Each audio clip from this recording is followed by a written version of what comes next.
ಮೊದಲ ದಿನ ಜನರಲ್ ಪಬ್ಲಿಕ್ಕಿಗೆ ಇವತ್ತು ಅವಕಾಶ ಇರೋದಿಲ್ಲ. ಬದಲಾಗಿ 13-14ನೇ ತಾರೀಕಿನ ನಂತರದಲ್ಲಿ ಜನರಲ್ ಪಬ್ಲಿಕ್ಕಿಗೆ. ಬಟ್ ನಮ್ಮ ವೀಕ್ಷಕರಿಗೆ ನಾನು ಈಗ ಸದ್ಯಕ್ಕೆ ನಾನು ನಿಂತಿರುವ ಹೆಲಿಕಾಪ್ಟರ್ನ ವಿಶೇಷತೆ ಬಗ್ಗೆ ತಿಳಿಸ್ಬಿಡ್ತೀನಿ. ನೀವು ಗಮನಿಸ್ತಾ ಇರ್ಬೋದು, ಧ್ರುವ್ ಎನ್ ಜಿ ಕಾಪ್ಟರ್ನ ಮುಂಭಾಗದಲ್ಲಿ ನಾವಿದ್ವಿ ಇಷ್ಟೊತ್ತವರೆಗೂ. ಇದರ ಕೀ ಫೀಚರ್ಸ್ ಕೂಡ ನಾವಿಲ್ಲಿ ಡಿಸ್ಪ್ಲೇ ಮಾಡ್ಬೋದು. ಅಂದರೆ ನಾನು ಒಂದು ಹೆಲಿಕಾಪ್ಟರ್ನ ದೃಶ್ಯಗಳನ್ನು ನಿಮಗೆ ತೋರಿಸ್ತಾ ಇದ್ವಿ. ಈ ರೀತಿ ಅನೇಕ ಸ್ವದೇಶಿ ನಿರ್ಮಿತದಿಂದ ಹಿಡಿದು ವಿದೇಶಿ ಅತ್ಯಾಧುನಿಕ ತಂತ್ರಜ್ಞಾನ ಉಳ್ಳ ಯುದ್ಧ ವಿಮಾನಗಳು ಹಾಗೆ ಹೆಲಿಕಾಪ್ಟರ್ಗಳು ಈ ಏರ್ ಶೋದಲ್ಲಿ ಡಿಸ್ಪ್ಲೇಗೆ ಇದೆ. ನಾವಿಲ್ಲಿ ಸ್ಪೆಸಿಫಿಕೇಶನ್ ನೋಡೋದಾದ್ರೆ ಸರಿಸುಮಾರು 1055 kg ಫ್ಯೂಯಲ್ ಟ್ಯಾಂಕ್ ಕೆಪಾಸಿಟಿ ಹೊಂದಿರುವ ಧ್ರುವ್ MG ಇದು. ಹಾಗೆ ಇದರ ಜೊತೆಗೆ 6000 ಮೀಟರ್ ಸರ್ವಿಸ್ ಸೀಲಿಂಗ್ ಇದಕ್ಕಿದೆ. 630 ಕಿಲೋಮೀಟರ್ ರೇಂಜ್ ಹಾಗೆ 3 ಗಂಟೆ 45 ಸೆಕೆಂಡ್ಗಳ ಮಿನಿಟ್ಗಳ ಎಂಡ್ಯೂರೆನ್ಸ್ ಈ ಒಂದು ಹೆಲಿಕಾಪ್ಟರ್ಗಿದೆ.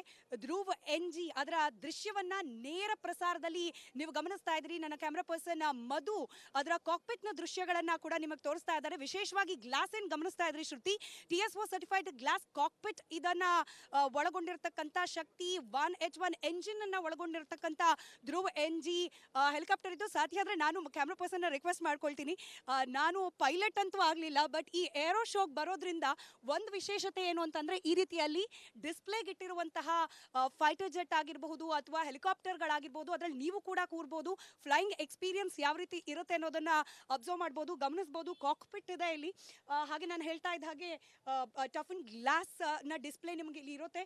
ಹಾಗಾಗಿ ಇಂಥ ಅನೇಕ ಹೆಲಿಕಾಪ್ಟರ್ಗಳು ಹಾಗೆ ಯುದ್ಧ ವಿಮಾನಗಳನ್ನ ನಾವು ಈ ಬಾರಿಯ ಏರೋ ಇಂಡಿಯಾ 2025ರಲ್ಲಿ ಗಮನಿಸ್ತಾ ಹೋಗ್ಬೋದು. ಶ್ರುತಿ, ಇದಕ್ಕಿಂತ ಮುಂಚೆ ನಾವು AMCA ನಾವೇನು ಗಮನಿಸ್ತಾ ಇದೀವಿ, ಇದು ಇಂಡಿಯಾ ಪೆವಿಲಿಯನ್. ಇದ್ರ ಒಳಗಡೆ ಮತ್ತೊಂದು AMCA ಡಿಸ್ಪ್ಲೇ ಇದೆ. ಅದು ಅಡ್ವಾನ್ಸ್ಡ್ ಮೀಡಿಯಂ ಕಾಂಬ್ಯಾಟ್ ಏರ್ಕ್ರಾಫ್ಟ್. ಪ್ರಪ್ರಥಮ ಬಾರಿಗೆ ಏರೋ ಇಂಡಿಯಾ ಶೋನಲ್ಲಿ ಅದರ ಫುಲ್ ಎಂಜಿನಿಯರಿಂಗ್ ಡಿಸ್ಪ್ಲೇನ ಮಾಡಲಾಗಿದೆ.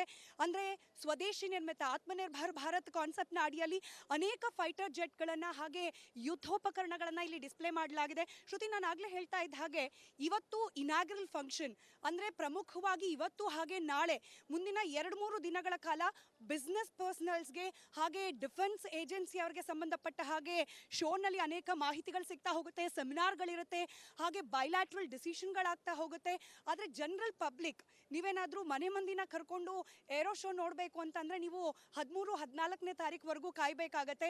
ಬಟ್ ಅದ್ಭುತವಾದ ರೆಸ್ಪಾನ್ಸ್ ಮೊದಲ ದಿನವೇ ಲಭ್ಯವಾಗ್ತಾ ಇದೆ. ರಕ್ಷಣಾ ಮಂತ್ರಿ ರಾಜನಾಥ್ ಸಿಂಗ್ ಅವರಿಂದ ಈ ಒಂದು ಏರೋ ಇಂಡಿಯಾ ಶೋ ಇನಾಗ್ರೇಷನ್ ಆಗಿದೆ. ಹೀಗಾಗಿ ಇವತ್ತಿನ ಅದ್ಭುತವಾದ ದೃಶ್ಯಗಳು, ಏರೋಬಾಟಿಕ್ ಪ್ರದರ್ಶನ ಎಲ್ಲವನ್ನ ಕೂಡ ರಿಪಬ್ಲಿಕ್ ಕನ್ನಡದ ಮೂಲಕ ನೇರ ಪ್ರಸಾರದ ದೃಶ್ಯದಲ್ಲಿ ನಮ್ಮ ವೀಕ್ಷಕರು ಕೂಡ ಗಮನಿಸ್ತಾ ಇದ್ದಾರೆ. ಮುಂದಿನ ಹಂತದಲ್ಲಿ ಮುಂದಿನ 4-5 ದಿನಗಳು ಕೂಡ ಈ ಏರೋ ಶೋನ ವಿವಿಧ ಆಯಾಮಗಳು ಹಾಗೆ ವಿಶೇಷತೆಗಳ ಕಂಪ್ಲೀಟ್ ಡೀಟೇಲ್ಸ್ ಅನ್ನ ರಿಪಬ್ಲಿಕ್ ಕನ್ನಡದ ಮೂಲಕ ಗಮನಿಸ್ತಾ ಹೋಗ್ಬೋದು. 3 ತರಹದ ಪಾಸ್ಗಳು ಲಭ್ಯ ಇದೆ. ಆನ್ಲೈನ್ ನಲ್ಲೇನೆ ನೀವು ಖರೀದಿ ಮಾಡಬೇಕು. ಯಾವುದೇ ಕಾರಣಕ್ಕೂ ನಿಮಗೆ ಹಾಗೇನೆ ಇಲ್ಲಿ ಯಾರೋ ಕೊಡ್ತಾರೆ ಪಾಸು ಅಥವಾ ಟಿಕೆಟು ಹಂಗೆ ತಗೊಳ್ತೀವಿ ಅಂತ ಹೇಳೋ ಹಾಗಿಲ್ಲ. ಆನ್ಲೈನ್ ನಲ್ಲೇನೆ ಪಾಸ್ಗಳನ್ನ ನೀವು ಬುಕಿಂಗ್ ಮಾಡ್ಕೊಳ್ಬೇಕಾಗತ್ತೆ. 3 ವಿಧವಾದ ಪಾಸ್ಗಳನ್ನ ಈ ಬಾರಿ ಏರೋ ಇಂಡಿಯಾ ಶೋಗೋಸ್ಕರ ನೀಡಲಾಗ್ತಾ ಇದೆ. ಒಂದು ಬಿಸ್ನೆಸ್ ಕ್ಲಾಸ್, ಅದಕ್ಕೆ ಸರಿಸುಮಾರು 5,000 ರೂಪಾಯಿ ಪರ್ ಟಿಕೆಟ್ ಇದೆ. ಶ್ರುತಿ, ಯೂಶಲಿ ಇಲ್ಲಿ ಬರ್ತಕ್ಕಂಥ ಸ್ಟಾರ್ಟ್ಅಪ್ ಕಂಪನಿಗಳಿರಬಹುದು ಅಥವಾ ಇಲ್ಲಿ ಆಗ್ತಾ ಇರ್ತಕ್ಕಂಥ ಬಿಸ್ನೆಸ್ ಮೀಟ್ಗಳಾಗಿರಬಹುದು ಅಥವಾ ಸೆಮಿನಾರ್ಗಳಾಗಿರಬಹುದು, ಅದರಲ್ಲಿ ಪಾರ್ಟಿಸಿಪೇಟ್ ಮಾಡಬೇಕು. ಎಸ್ಪೆಷಲಿ ಏರೋಸ್ಪೇಸ್ ಟೆಕ್ನಾಲಜಿಯಲ್ಲಿ ಇನ್ವಾಲ್ವ್ ಆಗಿರೋ ಬಿಸ್ನೆಸ್ ಮೆನ್ಗಳು ಮಾತ್ರ ಬಿಸ್ನೆಸ್ ಪಾಸ್ ಅನ್ನ ಅವೈಲ್ ಮಾಡ್ತಾರೆ. ಅದರ್ವೈಸ್ ನಾವು ಜನರಲ್ ಆಗಿ ಬರ್ತೀವಿ, ಜನಸಾಮಾನ್ಯರಾಗಿ ಬರ್ತೀವಿ, ಈ ಏರೋಸ್ಪೇಸ್ ಶೋನ ಗಮನಿಸ್ತೀವಿ ಅನ್ನೋದಾದ್ರೆ 2 ತರದ ಪಾಸ್ಗಳಿದೆ.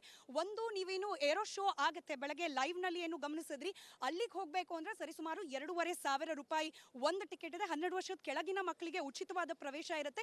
ಆದರೆ 12 ವರ್ಷದ ನಂತರದ ಮಕ್ಕಳಿಗೆ ಈವನ್ ಸ್ಟೂಡೆಂಟ್ಸ್ಗಾದ್ರೂ ಕೂಡ ನೀವು 2,500 ರೂಪಾಯಿ ಕೊಟ್ಬಿಟ್ಟು ಟಿಕೆಟ್ ಅನ್ನ ಬುಕ್ ಮಾಡ್ಕೊಳ್ಬೇಕಾಗತ್ತೆ. ಅದರ್ವೈಸ್ ನಾವು ಇಲ್ಲ ಮೇನ್ ಏರಿಯಾಗೆ ಹೋಗೋದಿಲ್ಲ, ಜಸ್ಟ್ ನಮಗೆ ಕಾಣಿಸಿದ್ರೆ ಸಾಕು ಏರೋ ಶೋ ಯಾವ ರೀತಿಯಾಗಿ ಆಗತ್ತೆ, ನಾವು ಎಕ್ಸಿಬಿಷನ್ ಸೆಂಟರ್ಗೆಲ್ಲ ಹೋಗಲ್ಲ ಅನ್ನೋದಾದ್ರೆ 1,000 ರೂಪಾಯಿ ಪರ್ ಟಿಕೆಟ್ ಅನ್ನೋ ರೀತಿಯಲ್ಲಿ ಆ ಪ್ರಾವಿಷನ್ ಕೂಡ ಇದೆ. ಶ್ರುತಿ, ಅದಕ್ಕೆ ನಾವು ADVA ಪಾಸ್ ಅಂತ ಹೇಳಿ ಕರೀತಾರೆ. ಜಸ್ಟ್ ಆ ಏರಿಯಲ್ ಡಿಸ್ಪ್ಲೇ ವಿಜುವಲ್ ಏರಿಯಾ ಏನಿದೆ ಅಲ್ಲಿ ನಿಂತು ನಾವು ಏರೋ ಶೋ ಅನ್ನ ಗಮನಿಸಬಹುದು. ಪ್ರಮುಖವಾಗಿ 10 ಗಂಟೆಯಿಂದ 6 ಗಂಟೆವರೆಗೆ ಈ ಏರೋ ಶೋ ಇದೆ. ಬೆಳಗ್ಗೆ ಒಂದು 10:15 ಸುಮಾರಿಗೆ ಒಂದು ಏರೋಬಾಟಿಕ್ ಪ್ರದರ್ಶನ ಆಗುತ್ತೆ. ಅದನ್ನು ಹೊರತುಪಡಿಸಿದ್ರೆ 3 ಗಂಟೆ, ಇನ್ನೇನು 1 ಗಂಟೆ ಕಾಲ ಬಾಕಿ ಉಳಿದೆ. 3 ಗಂಟೆಗೆ ಮತ್ತೊಂದು ಪ್ರದರ್ಶನ ಇದೆ. ಹೀಗೆ ದಿನದಲ್ಲಿ 2 ಬಾರಿ ಏರೋಬಾಟಿಕ್ ಶೋ ಇರುತ್ತೆ. ಇದನ್ನ ನೀವು ಗಮನಿಸಬಹುದು. ಅದನ್ನು ಹೊರತುಪಡಿಸಿಯೂ ಕೂಡ ಅನೇಕ ಎಕ್ಸಿಬಿಷನ್ ಹಾಲ್ಗಳಿದೆ. ನೀವಿದ್ರಲ್ಲಿ ತೇಜಸ್ ಸ್ವದೇಶಿ ನಿರ್ಮಿತ ಹಾಗೆ ರಫೇಲ್ ನೋಡಬಹುದು. ಹಾಗೆ ಈ ಬಾರಿಯ ಮತ್ತೊಂದು ಪ್ರಮುಖ ಅಂಶ ಅಂದ್ರೆ ಶ್ರುತಿ, US ಹಾಗೆ ರಷ್ಯಾದಿಂದ ಯುದ್ಧ ವಿಮಾನಗಳು ಬಂದಿದೆ, ಅದನ್ನ ಕೂಡ ನೀವು ಗಮನಿಸಬಹುದು. ಹಾಗೆ HAL ನಿರ್ಮಿತವಾದ ಅನೇಕ ಲೈಟ್ ವೇಟ್ ಕಾಂಬ್ಯಾಕ್ಟ್ ಹೆಲಿಕಾಪ್ಟರ್ಗಳಿದೆ, ಅದನ್ನ ಕೂಡ ಗಮನಿಸಬಹುದು. ಬಹಳ ಹತ್ತಿರದಿಂದ ಯುದ್ಧ ವಿಮಾನಗಳನ್ನ ಹಾಗೆ ಚಾಪರ್ಗಳನ್ನ ಗಮನಿಸಲಿಕ್ಕೆ ಒಂದು ಸುವರ್ಣಾವಕಾಶ ಅಂದ್ರೂ ಕೂಡ ತಪ್ಪಾಗ್ಲಿಕ್ಕಿಲ್ಲ. 2 ವರ್ಷಕ್ಕೊಮ್ಮೆ ನಡೆಯೋದು, ಹಾಗಾಗಿ ಈ ಬಾರಿಯ ಏರ್ ಶೋ ಮಿಸ್ ಮಾಡ್ಕೊಂಡ್ರೆ ಇನ್ನು 2 ವರ್ಷ ಕಾಯ್ಬೇಕಾಗತ್ತೆ. ಪಾಸ್ಗಳು ಆನ್ಲೈನ್ ನಲ್ಲಿ ಬುಕಿಂಗ್ ಓಪನ್ ಇದೆ. ಎನಿವೆ 13 ಹಾಗೆ 14ನೇ ತಾರೀಕಿನಿಂದ ಜನರಲ್ ಪಬ್ಲಿಕ್ಗೆ ಅಂದ್ರೆ ಸಾರ್ವಜನಿಕರಿಗೆ ಅವಕಾಶ ಇರುತ್ತೆ. ಮೊದಲ ದಿನ ಜನರಲ್ ಪಬ್ಲಿಕ್ಗೆ ಇವತ್ತು ಅವಕಾಶ ಇರೋದಿಲ್ಲ, ಬದಲಾಗಿ 13, 14ನೇ ತಾರೀಕಿನ ನಂತರದಲ್ಲಿ ಜನರಲ್ ಪಬ್ಲಿಕ್ಗೆ. ಬಟ್ ನಮ್ಮ ವೀಕ್ಷಕರಿಗೆ ನಾನು ಈಗ ಸದ್ಯಕ್ಕೆ ನಾನು ನಿಂತಿರುವ ಹೆಲಿಕಾಪ್ಟರ್ನ ವಿಶೇಷತೆ ಬಗ್ಗೆ ತಿಳಿಸ್ಬಿಡ್ತೀನಿ. ನೀವು ಗಮನಿಸ್ತಾ ಇರ್ಬೋದು, ಧ್ರುವ್ NG ಕಾಪ್ಟರ್ನ ಮುಂಭಾಗದಲ್ಲಿ ನಾವಿದ್ವಿ ಇಷ್ಟೊತ್ತವರೆಗೂ. ಇದರ ಕೀ ಫೀಚರ್ಸ್ ಕೂಡ ನಾವಿಲ್ಲಿ ಡಿಸ್ಪ್ಲೇ ಮಾಡ್ಬೋದು. ಅಂದ್ರೆ ನಾನು ಒಂದು ಹೆಲಿಕಾಪ್ಟರ್ನ ದೃಶ್ಯಗಳನ್ನು ನಿಮಗೆ ತೋರಿಸ್ತಾ ಇದ್ವಿ. ಈ ರೀತಿ ಅನೇಕ ಸ್ವದೇಶಿ ನಿರ್ಮಿತದಿಂದ ಹಿಡಿದು ವಿದೇಶಿ ಅತ್ಯಾಧುನಿಕ ತಂತ್ರಜ್ಞಾನ ಉಳ್ಳ ಯುದ್ಧ ವಿಮಾನಗಳು ಹಾಗೆ ಹೆಲಿಕಾಪ್ಟರ್ಗಳು ಈ ಏರ್ ಶೋದಲ್ಲಿ ಡಿಸ್ಪ್ಲೇಗೆ ಇದೆ. ನಾವಿಲ್ಲಿ ಸ್ಪೆಸಿಫಿಕೇಶನ್ ನೋಡೋದಾದ್ರೆ ಸರಿಸುಮಾರು 1055 kg ಫ್ಯೂಯಲ್ ಟ್ಯಾಂಕ್ ಕೆಪಾಸಿಟಿ ಹೊಂದಿರುವ ಧ್ರುವ್ MG ಇದು. ಹಾಗೆ ಇದರ ಜೊತೆಗೆ 6000 ಮೀಟರ್ ಸರ್ವಿಸ್ ಸೀಲಿಂಗ್ ಇದಕ್ಕಿದೆ, 630 ಕಿಲೋಮೀಟರ್ ರೇಂಜ್, ಹಾಗೆ 3 ಗಂಟೆ 45 ಸೆಕೆಂಡ್ಗಳ ಮಿನಿಟ್ಗಳ ಎಂಡ್ಯೂರೆನ್ಸ್ ಈ ಒಂದು ಹೆಲಿಕಾಪ್ಟರ್ಗಿದೆ.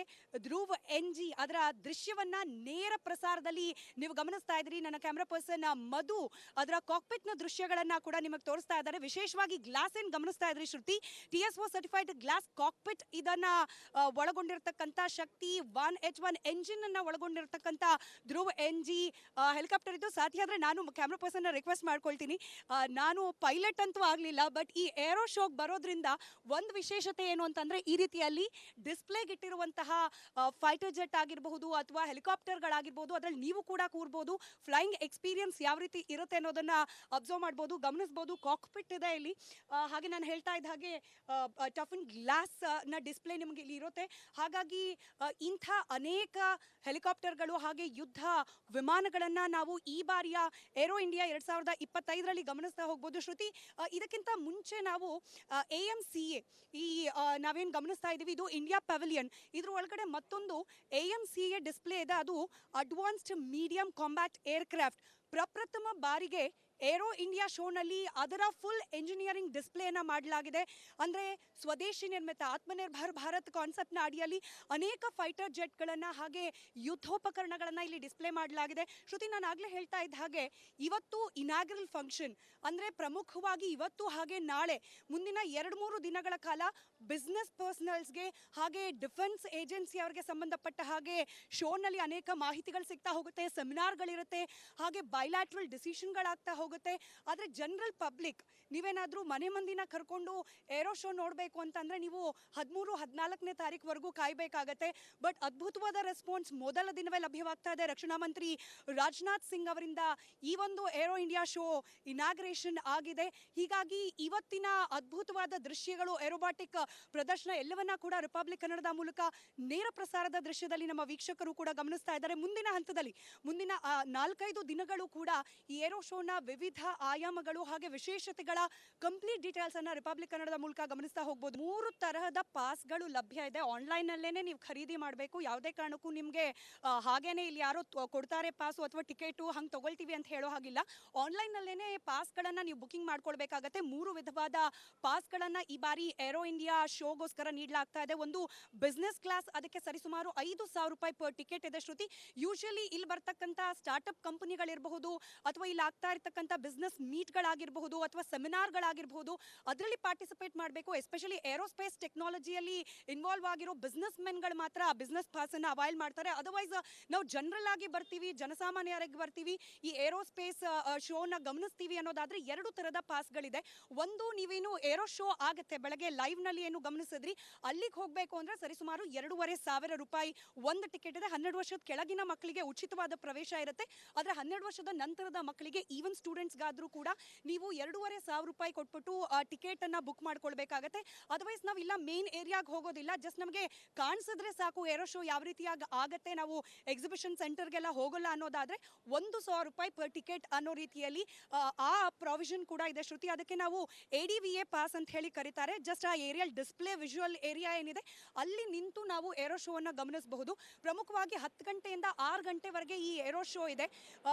ಬೆಳಗ್ಗೆ ಒಂದು 10:15 ಸುಮಾರಿಗೆ ಒಂದು ಏರೋಬಾಟಿಕ್ ಪ್ರದರ್ಶನ ಆಗುತ್ತೆ. ಅದನ್ನು ಹೊರತುಪಡಿಸಿದ್ರೆ 3 ಗಂಟೆ, ಇನ್ನೇನು 1 ಗಂಟೆ ಕಾಲ ಬಾಕಿ ಉಳಿದೆ. 3 ಗಂಟೆಗೆ ಮತ್ತೊಂದು ಪ್ರದರ್ಶನ ಇದೆ. ಹೀಗೆ ದಿನದಲ್ಲಿ 2 ಬಾರಿ ಏರೋಬಾಟಿಕ್ ಶೋ ಇರುತ್ತೆ. ಇದನ್ನ ನೀವು ಗಮನಿಸಬಹುದು. ಅದನ್ನು ಹೊರತುಪಡಿಸಿಯೂ ಕೂಡ ಅನೇಕ ಎಕ್ಸಿಬಿಷನ್ ಹಾಲ್ಗಳಿದೆ. ನೀವಿದರಲ್ಲಿ ತೇಜಸ್ ಸ್ವದೇಶಿ ನಿರ್ಮಿತ ಹಾಗೆ ರಫೇಲ್ ನೋಡಬಹುದು. ಹಾಗೆ ಈ ಬಾರಿಯ ಮತ್ತೊಂದು ಪ್ರಮುಖ ಅಂಶ ಅಂದ್ರೆ ಶ್ರುತಿ, US ಹಾಗೆ ರಷ್ಯಾದಿಂದ ಯುದ್ಧ ವಿಮಾನಗಳು ಬಂದಿದೆ.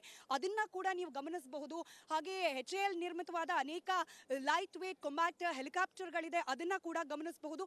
ಬಹಳ ಹತ್ತಿರದಿಂದ ಯುದ್ಧ ವಿಮಾನಗಳನ್ನ ಹಾಗೆ ಚಾಪರ್ಗಳನ್ನ ಗಮನಿಸಲಿಕ್ಕೆ ಒಂದು ಸುವರ್ಣಾವಕಾಶ ಅಂದ್ರೂ ಕೂಡ ತಪ್ಪಾಗ್ಲಿಕ್ಕಿಲ್ಲ.